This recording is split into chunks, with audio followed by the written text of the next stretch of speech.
नमस्कार साथियों, आधार स्टडी में एक बार फिर आपका हार्दिक स्वागत है। साथियों, आज हम बात करने वाले हैं राजस्थान पुलिस की जो वैकेंसी आई है उसके बारे में।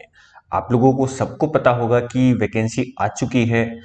इस वीडियो में हम बात करेंगे कि इस वैकेंसी के लिए एलिजिबिलिटी क्या है, आपकी उम्र क्या होनी चाहिए, योग्यता क्या होनी चाहिए, एजुकेशनल क्वालिफिकेशन क्या होनी चाहिए। इसके अलावा हम बात करेंगे कि इसमें वैकेंसी में कितने पद है, कब से फॉर्म भरे जाने हैं। इसके अलावा हम बात करेंगे कि इसमें कौन कौन से स्टेप होंगे, लिखित परीक्षा कौन कौन से पोस्ट के लिए होगी, और जो फिजिकल होगा या दक्षता परीक्षा होगी वो क्या क्या होने वाली है। तो आज हम इस वीडियो में सारी बात करने वाले हैं। अगर आप लोगों को कोई भी डाउट है तो वो एकदम क्लियर हो जाएगा, तो वीडियो में अंत तक बने रहना। तो साथियों, बात करते हैं कि जो वैकेंसी आई है इसमें, ये जो राजस्थान पुलिस की वैकेंसी कितने पदों के लिए आई है। तो पहले तो ये ध्यान रखना, ये जो वैकेंसी आई है, ये वैकेंसी आई है 4588 पदों के लिए। कितने पदों के लिए? 4588 पदों के लिए वैकेंसी आई है। अच्छा, इस वैकेंसी में कैसे अप्लाई कर सकते हैं? तो आप ई मित्र से फॉर्म भर सकते हैं। कब से भरे जाएंगे फॉर्म, तो वो डेट मैं बता देता हूं। ये भरे जाएंगे 10 नवंबर से लेके 3 दिसंबर तक। ठीक है, डेट याद रखना, 10 नवंबर से 3 दिसंबर तक ये फॉर्म भरे जाने हैं। अब बात करते हैं कि इसमें पोस्ट कौन कौन सी है। पद तो हो गए 4588। अभी 4588 पद जो है वो किस किस पोस्ट के लिए या कितने प्रकार की पोस्टों के लिए है। तो ध्यान रखना, ये 4 प्रकार की इसमें पोस्ट निकाली है या 4 प्रकार के पद निकाले हैं। 4 प्रकार के कौन कौन से? तो एक तो है कांस्टेबल। कांस्टेबल जो सामान्य कांस्टेबल होता है वो। एक कांस्टेबल में चालक। इसके अलावा कांस्टेबल चालकों के पद निकाले हैं। इसके अलावा बात करें तो जो कम्युनिकेशन सिस्टम होता है पुलिस में, उसके लिए भी पद निकाले, उसके कर्मचारी के लिए पद निकाले, यानी पुलिस दूर संचार बोल सकते हैं अपन। पुलिस दूर संचार के लिए बोल सकते हैं, दूर संचार के पद हैं। इसके अलावा अगर बात करें तो एक कांस्टेबल बैंड जो होता है, ठीक है, इसके लिए भी कुछ पद निकाले गए हैं। तो ध्यान रखना, 4 प्रकार के पद हो गए: कांस्टेबल सामान्य, कांस्टेबल चालक, कांस्टेबल बैंड और पुलिस दूरसंचार। तो 4 प्रकार के पद है। आप लोगों को यह ध्यान रहना चाहिए कि आप किस में अप्लाई करोगे, किस में क्या क्वालिफिकेशन रहेगी, वो हम इसमें बात करते हैं। तो देखो, आगे अपन बात करते हैं कि इसमें भर्ती हेतु पात्रता क्या है, एलिजिबिलिटी क्या है, योग्यता क्या है, छूट क्या है, वो हम बात करेंगे। तो देखो, जो इस पोस्ट में अप्लाई कर सकता है वो भारत का नागरिक, नेपाल या भूटान का हो सकता है, वो इसमें अप्लाई कर सकता है। इसके अलावा देवनागरी लिपि में हिंदी का लेखन का व्यवहारिक ज्ञान और राजस्थान की संस्कृति का ज्ञान होना आवश्यक है। राजस्थान में पोस्टिंग होगी तो राजस्थान की संस्कृति के बारे में पता होना चाहिए। अब देखो, इसमें किसके लिए क्या योग्यता है, शैक्षणिक योग्यता क्या है, तो बात कर लेते हैं। देखो, जिला पुलिस जो है, इसमें जिला पुलिस का मतलब है कि जो कांस्टेबल सामान्य के पद है उसके लिए सीनियर सेकेंडरी या जिसे हम 12वीं क्लास बोलते हैं उसके वो उत्तीर्ण किया हुआ होना चाहिए। मिनिमम परसेंटेज का कोई भी रूल नहीं है, बस अगर आपकी 12th क्लास हो चुकी है तो आप इसमें अप्लाई कर सकते हो। किस में अप्लाई कर सकते हो? जिला पुलिस। जिला पुलिस में यहाँ पर कांस्टेबल सामान्य से मतलब है। इसके अलावा जो एमबीसी बटालियन बैंड सहित है, मैं बता रहा था, आपको मान्यता प्राप्त स्कूल या बोर्ड से 10वीं क्लास उत्तीर्ण होनी चाहिए। 10वीं क्लास अगर आप पास कर चुके हो तो आप इसमें अप्लाई कर सकते हो। इसके अलावा एक मैं बता रहा था, पुलिस दूर संचार जो कम्युनिकेशन सिस्टम के लिए लगाए जाते हैं कर्मचारी, उसके लिए किसी भी मान्यता प्राप्त बोर्ड से भौतिक विज्ञान, गणित, कंप्यूटर के साथ विज्ञान में सीनियर सेकेंडरी, मतलब आपके ग्रेजुएशन, आपके 12th क्लास में फिजिक्स, मैथमेटिक्स और कंप्यूटर ये होने चाहिए। ठीक है, और इसके समकक्ष कोई भी परीक्षा अगर उत्तीर्ण की है तो भी आप अप्लाई कर सकते हैं। ठीक है, तो ये तो हो गई शैक्षणिक योग्यता की। ध्यान रखना, इसमें जो 4 प्रकार के पद जिनके मैं बारे में बता रहा था, कांस्टेबल सामान्य, पुलिस दूरसंचार, कांस्टेबल चालक और कांस्टेबल बैंड, ये 4 प्रकार के पद है इसमें। ठीक है, तो ये हो गई आपकी एजुकेशनल क्वालिफिकेशन। उसके बाद बात करते हैं कि इसमें न्यूनतम एज क्या है। तो ध्यान रखना, जो सामान्य पद है, जो सामान्य वर्ग के लोग हैं, मतलब जो जनरल कैटेगरी में आते हैं, उनके लिए पुरुषों के लिए न्यूनतम तिथि, मतलब जिसकी डेट ऑफ बर्थ जो है वो कम से कम इतनी होनी चाहिए, ठीक है। 1/4/2004 जनरल के लिए, SC ST OBC जो भी आरक्षित वर्ग है उनके लिए भी 1 जनवरी 2004, और इसके अलावा राज्य सरकार के जो कर्मचारी है और कर्मचारियों से संबंधित अब आसार्थियों कर्तव्य का पालन करते हुए मारे गए मृत पुलिस अधिकारी, मतलब जो पुलिस भाई जो शहीद हो गए हैं उनकी अगर कोई आश्रित है तो उनके लिए भी न्यूनतम जो एज है वो 1/4/2004 होनी चाहिए, डेट ऑफ बर्थ होनी चाहिए न्यूनतम, और भूतपूर्व सैनिकों के लिए भी यही है, ठीक है। इसके अलावा बात करें कि अधिकतम मैक्सिमम जो आपकी डेट ऑफ बर्थ है वो कहां तक होनी चाहिए, तो न्यूनतम के लिए हो गया। इससे अगर जैसे कोई 2005 का है तो वो अप्लाई नहीं कर पाएगा, ठीक है। ऐसे ही अगर मैक्सिमम एज देखें तो पुरुषों के लिए है 2 जनवरी 1998, ठीक है, और महिलाओं के लिए 2 जनवरी 1993। ये है किसके लिए है, ये है जो सामान्य वर्ग है, जो अनारक्षित वर्ग है उसके लिए है। अगर आरक्षित वर्ग की बात करें, इसमें आरक्षित वर्ग में SC ST OBC EWS MBC आते हैं, ठीक है। तो इसमें पुरुषों के लिए जो एज है वो 2/1/1993 छूट सहित है, और जो महिला है उनके लिए 2/1/1988 यानी 2 जनवरी 1988 के बाद का जन्म नहीं होना चाहिए, इसका मतलब ये है, ठीक है।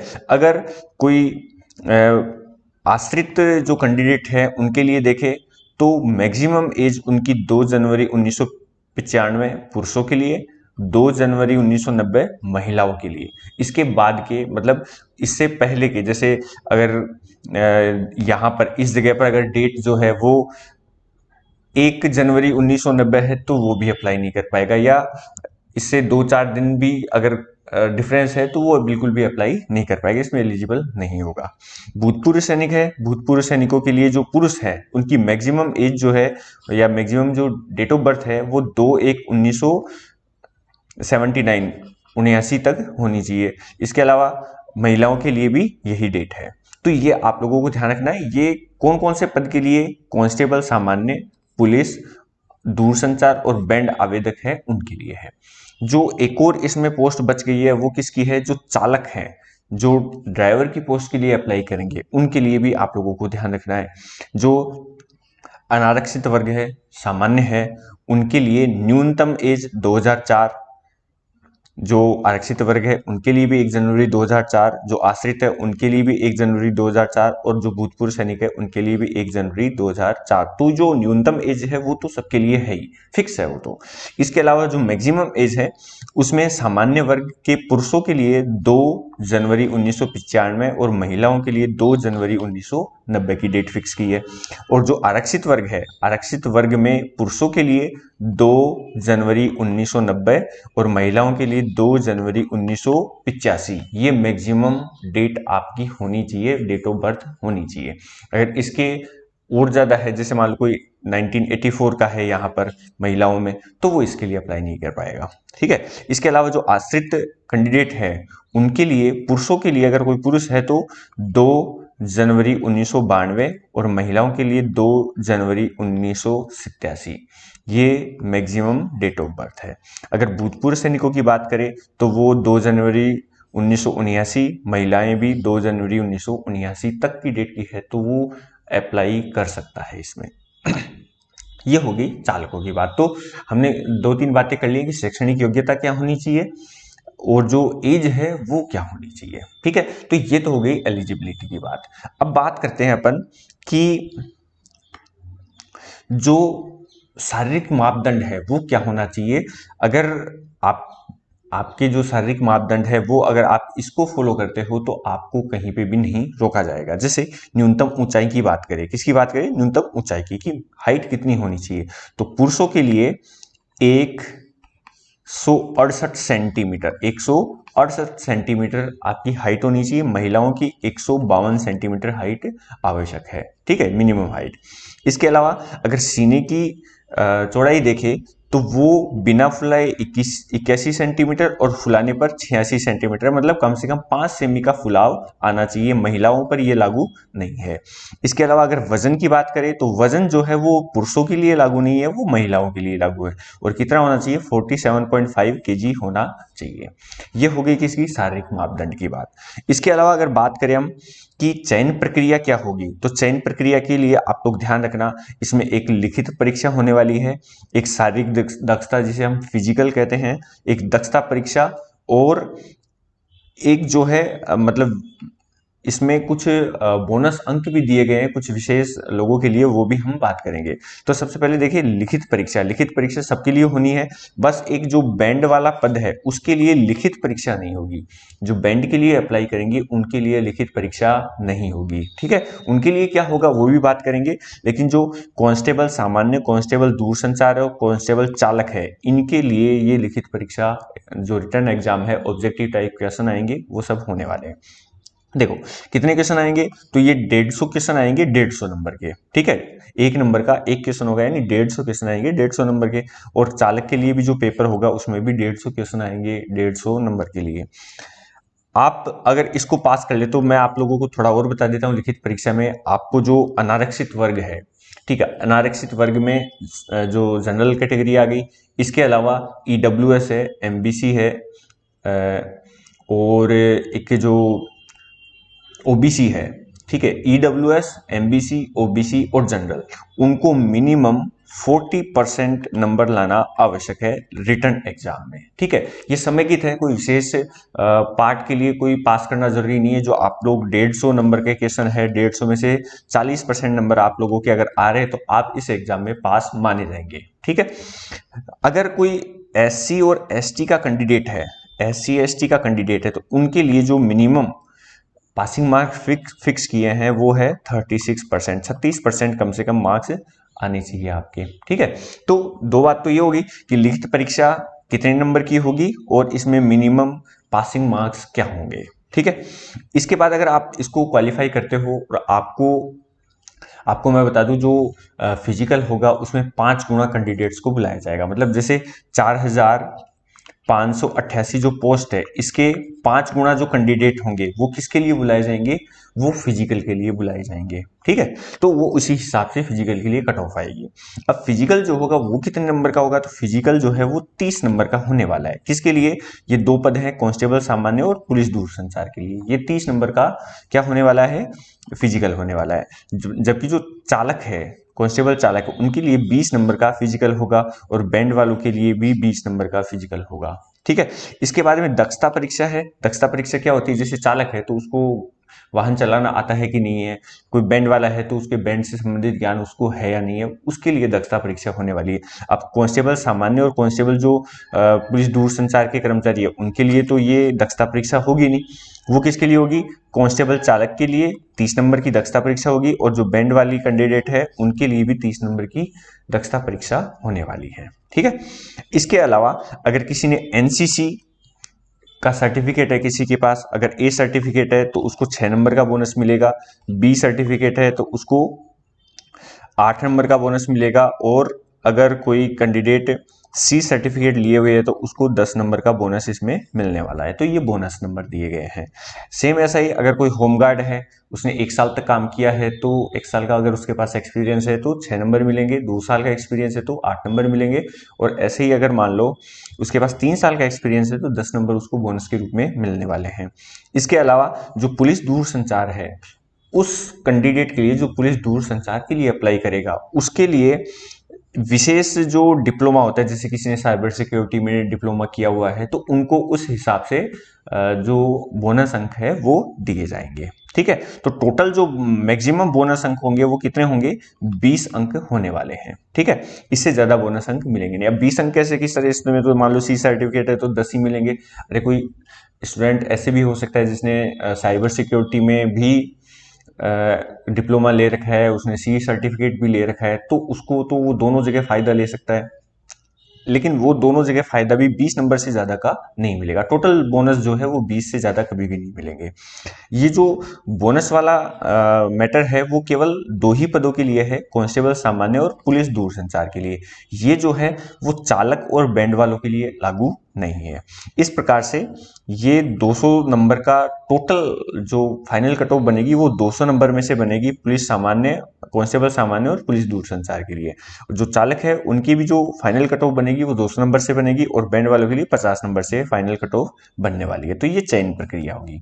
चयन प्रक्रिया में मैंने आप लोगों को बता दिया कि चयन प्रक्रिया में मिनिमम पासिंग मार्क्स क्या है। जैसे आप लिखित एग्जाम में मिनिमम पासिंग मार्क्स लेके आते हो, फिर उसके बाद में एक उसके आधार पर कट ऑफ बनेगी। उसमें कितने कैंडिडेट आएंगे, जितनी पोस्ट है उसके 5 गुना कैंडिडेट पास किए जाएंगे और उनको बुलाया जाएगा शारीरिक दक्षता परीक्षा के लिए। जो शारीरिक दक्षता परीक्षा अपन बात कर चुके हैं, जिसको फिजिकल कहते हैं। फिजिकल में क्या होगा, तो फिजिकल में आप लोगों को बता दूं, आपको 5 किलोमीटर की दौड़ जो है वो पास करनी होगी। अभी बात करते हैं उसके बारे में। अच्छा, इसमें एक विशेष ध्यान और रखना है आप लोगों को कि आप लोगों को जो एग्जाम है लिखित परीक्षा, इसमें नेगेटिव मार्किंग भी होगी। तो आप इसको लेके कंफ्यूज मत होना कि सर हम पूरे अटेम्प्ट कर सकते हैं या नहीं है।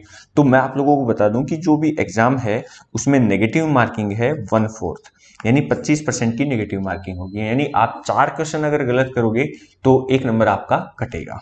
ठीक है, तो इसमें नेगेटिव मार्किंग भी है।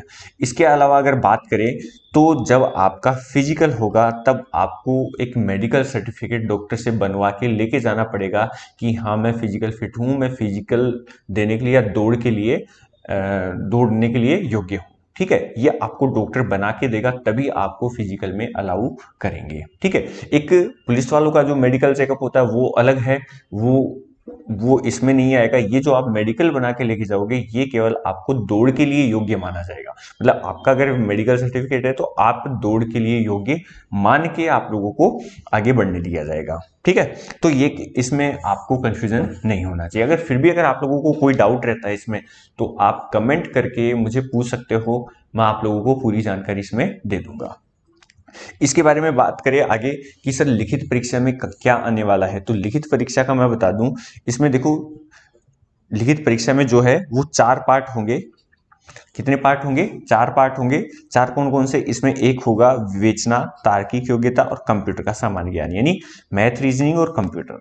ये जो क्वेश्चन होंगे 60 क्वेश्चन होने वाले हैं। इसके 60 क्वेश्चन 60 अंक के, मैंने अभी बताया आपको कि एक क्वेश्चन 1 अंक का होगा। इस प्रकार से 60 क्वेश्चन जो आएंगे वो किस में से आएंगे, मैथ, रीजनिंग और कंप्यूटर से आएंगे। ठीक है, इसके अलावा सामान्य ज्ञान, जनरल नॉलेज जिसको अपन कहते हैं, सामान्य विज्ञान, सामाजिक विज्ञान, समसामयिक विषयों पर क्वेश्चन आएंगे। समसामयिक विषय यानी करंट अफेयर्स पर जो इनके क्वेश्चन होंगे वो 35 क्वेश्चन होंगे, 35 नंबर के क्वेश्चन हो जाएंगे। ठीक है, इसके अलावा आपको 10 क्वेश्चन अलग से मिलेंगे। वो किसके लिए मिलेंगे, महिलाओं एवं बच्चों के प्रति अपराध, उनसे संबंधित कानूनी प्रावधान, नियमों की जानकारी। और ये जो जानकारी है वैसे तो आप लोगों को गाइड वगैरह में मिल जाएगी, लेकिन ये विभाग की वेबसाइट जो है वहां पर भी उपलब्ध कराई जाएगी। आप लोगों को कौन कौन सी जानकारी, कौन कौन से नियमों का ध्यान रखना है या कौन कौन से नियमों से संबंधित क्वेश्चन आने वाले हैं। तो ये 10 क्वेश्चन इसमें से आएंगे, 10 नंबर के क्वेश्चन हो गए। इसके अलावा राजस्थान का इतिहास, संस्कृति, कला, भूगोल, राजनीति और आर्थिक स्थिति, बहुत बड़ा वैसे पोर्शन है ये। इतिहास हो जाएगा, संस्कृति हो जाएगी, ठीक है, इसके अलावा भूगोल हो जाएगा और पॉलिटी राजनीति विज्ञान हो जाएगा और आर्थिक स्थिति इकोनॉमिक्स हो जाएगी। ये क्वेश्चन जो है वो 45 क्वेश्चन आएंगे।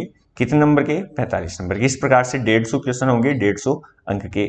इसमें मैं आप लोगों को बता चुका हूं पहले ही कि 1/4 की नेगेटिव मार्किंग है, इसको मत भूलना।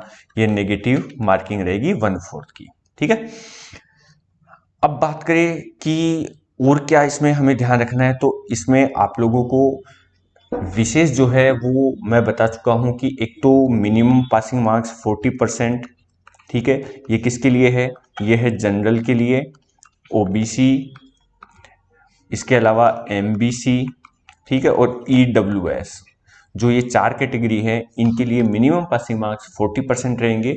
इसके अलावा 36% जो पासिंग मार्क्स रखे गए हैं वो एससी और एसटी कैंडिडेट्स के लिए रखे गए हैं। तो एक तो इसका विशेष ध्यान रखना आपको।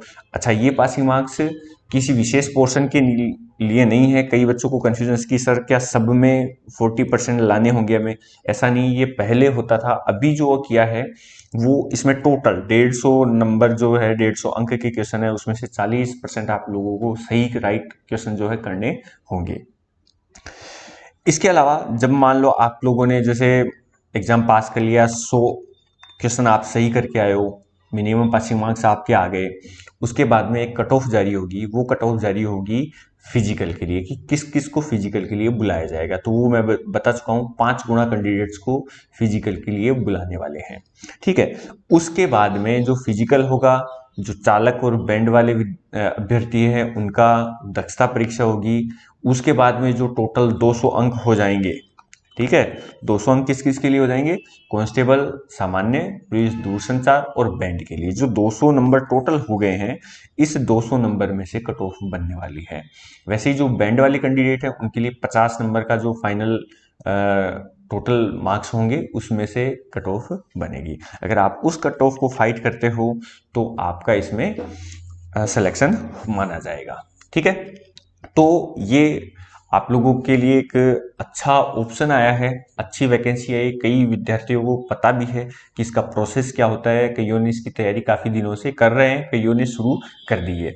अगर आप लोगों ने अभी तक इसकी तैयारी शुरू नहीं की है तो आपको मैं ये बताता हूँ कि ये बहुत अच्छा मौका है। मान लो किसी ने अभी पटवार का एग्ज़ाम दिया होगा, रीट का एग्ज़ाम दिया होगा, और वो उन लोगों का जिनका नहीं हो रहा, तो उनको निराश होने की आवश्यकता नहीं है, क्योंकि एक बहुत अच्छा मौका उनको मिला है। उनकी तैयारी हो रखी है, थोड़ी तैयारी और करनी पड़ेगी, थोड़ी मेहनत और करनी पड़ेगी, आसानी से इसमें सिलेक्शन हो जाएगा। ठीक है, तो इसकी तैयारी आप लोग कैसे करोगे वो हम एक अलग से वीडियो बनाएंगे, उसमें बात करेंगे कि इसकी आपकी स्टडी की अप्रोच क्या होनी चाहिए, किस प्रकार से क्वेश्चन आने वाले हैं, किस लेवल तक के क्वेश्चन आएंगे। जिनको नहीं पता उनके लिए वो वीडियो बनाएंगे हम। ठीक है, तो आज की वीडियो में ये राजस्थान पुलिस से संबंधित संपूर्ण जानकारी थी।